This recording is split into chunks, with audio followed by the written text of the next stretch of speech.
Yaani mkikaa kijiweni siku hizi mnaongelea upuuzi. Ile pisi ile nimegonga. Rafiki yangu njoo nikwambie kitu.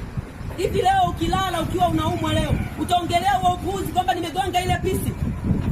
Mungu amekupa na wewe maumbile ya kiume, sio kwa ajili ya kugonga pisi na kujisifia. Hata kujisifia uzinzi wewe. Hata kujisifia uzinzi. Yaani mtu anajisifia, nimekutana na mama nimenipa hela. Una akili wewe? Wanaume ni mamlaka, na huwezi kuwa mamlaka kama unahudumiwa na mwanamke.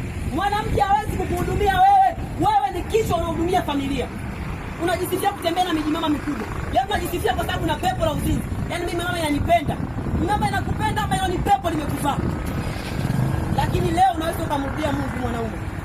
Neno la Mungu linazungumza siku ya leo na moyo wako. Tubuni, ule mwisho umekaribia. Tubuni, ule mwisho umekaribia. Hautajitetea. Kiburi chako cha uzima hakitakupeleka popote. Kuna siku utakufa. Maisha yetu ni kama kurasa za kitabu. Hatujui peji ngapi zimebakia. Hakuna aliyejua juu ya mauti yake.